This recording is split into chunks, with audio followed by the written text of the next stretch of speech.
देखिए, आज हम लोग पढ़ने वाले हैं चुंबकीय द्विध्रुव अथवा क्षार चुंबक के कारण चुंबकीय क्षेत्र निकालने के लिए फॉर्मूला पढ़ेंगे।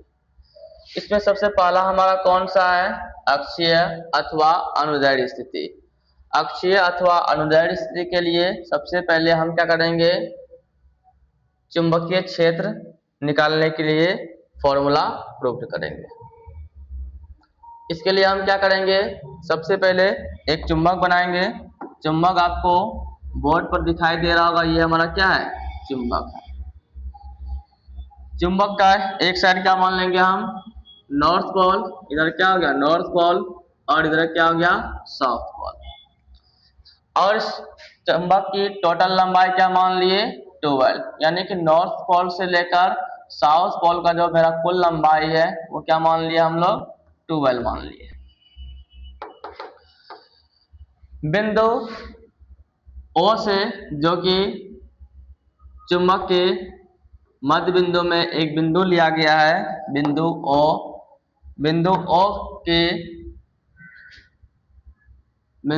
O से स्मॉल r दूरी पर कोई बिंदु क्या माने हम लोग? P, जो कि क्या है? बिंदु O से स्मॉल r दूरी पर बिंदु P है। इसी बिंदु P पर चुंबक के कारण चुंबकीय क्षेत्र का मान निकालना है। सबसे पहले हम क्या करेंगे? नॉर्थ पोल के कारण बिंदु P पर चुंबकीय क्षेत्र निकालेंगे। फिर क्या करेंगे? साउथ पोल के कारण बिंदु P पर चुंबकीय क्षेत्र ज्ञात करेंगे। फिर क्या करेंगे? उसका परिणाम निकालेंगे। दिखाई दे रहा होगा आपको बोर्ड पर। सबसे पहले हम निकाल रहे हैं चुंबक के उत्तरी ध्रुव यानी कि नॉर्थ पोल के कारण चुंबकीय क्षेत्र की तीव्रता। इसको क्या मान लिए? V1। क्या मान लिए इसको? V1। नॉर्थ पोल के कारण चुंबकीय क्षेत्र की तीव्रता का दिशा क्या होगा? चुंबक से इस साइड में, यानी कि वेक्टर V1। हमको चुंबकीय क्षेत्र निकालने के लिए फॉर्मूला पता है। क्या होता है फॉर्मूला? B बराबर म्यू नॉट बटा 4 पाई इंटू m बटा r स्क्वायर। लेकिन यहाँ पर जो है दूरी क्या है हमारा? दूरी नॉर्थ पोल से बिंदु P तक का दूरी क्या रहेगा हमारा? r minus l। तो हम फॉर्मूला लगाएंगे, क्या हो गया? वेक्टर V1 बराबर म्यू नॉट बटा 4 पाई इंटू m बटा दूरी क्या है हमारा? r माइनस l पर होल स्क्वायर। इसको हम लोग क्या करेंगे? समीकरण नंबर 1 भी मान सकते हैं या नहीं भी मानिएगा, कोई दिक्कत वाली बात नहीं है। यहाँ वेक्टर V1 का मान हम लोग निकाल लिए। उसी प्रकार से हम क्या करेंगे? साउथ पोल के कारण बिंदु P पर चुंबकीय क्षेत्र की तीव्रता निकालेंगे। यहाँ लिख दिए हैं चुंबक के उत्तरी ध्रुव S के कारण चुंबकीय क्षेत्र की तीव्रता, यानी कि vector V1, sorry vector V1 नहीं, वेक्टर V2। वेक्टर V1 का मान तो हम लोग निकाल लिए। इसको क्या मान लिए? साउथ पोल के कारण वेक्टर V2।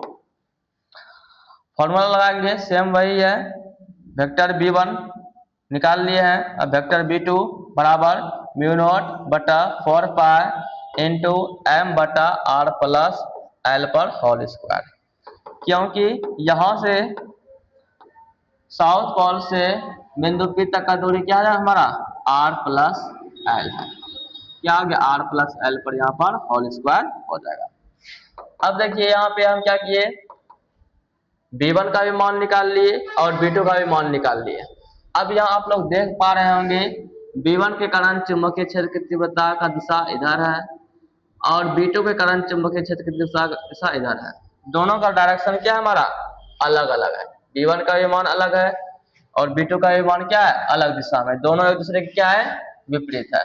तो इसका ओवरऑल जो परिणाम भी रिजल्टेंट निकलेगा, क्या निकलेगा हमारा?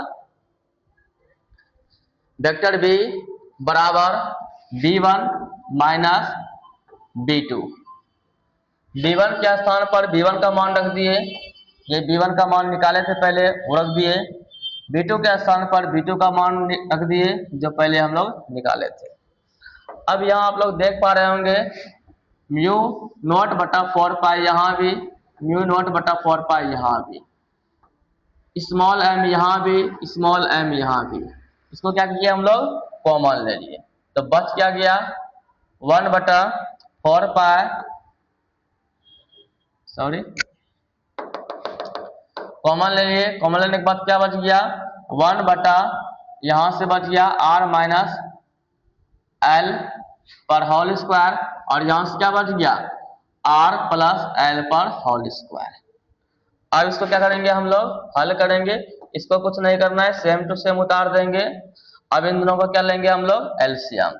क्या हो गया r माइनस एल पर whole square into r plus L पर होल स्क्वायर। जब एलसीएम नहीं निकलता है तो हम लोग क्या करते हैं, दोनों को गुना कर लेते हैं।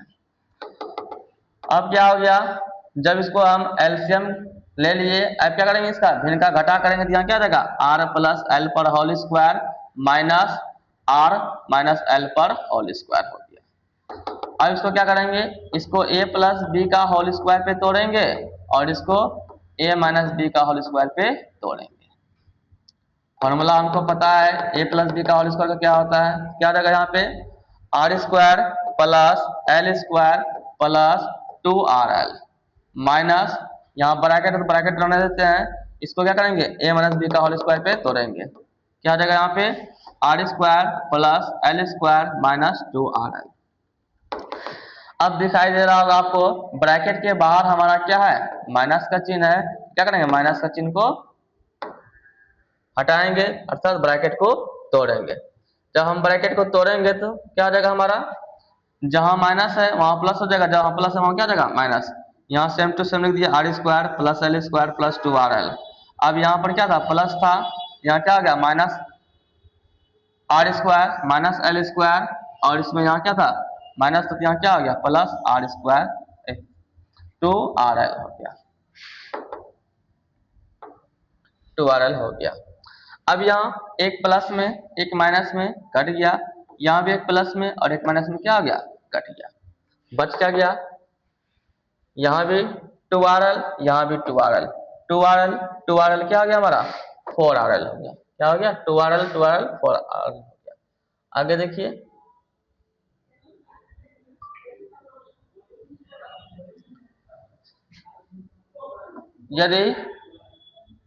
यदि एल स्क्वायर का मान अत्यंत छोटा हो, यदि मान लिया हम क्या r का मान क्या होगा बड़ा और l का मान क्या है छोटा, एल स्क्वायर का मान क्या रहेगा हमारा अत्यंत छोटा हो जाएगा। तो क्या करेंगे, जहां पर हमारा एल स्क्वायर है उसको क्या करेंगे छोड़ देंगे, बाकी जो था उसको लिख देंगे।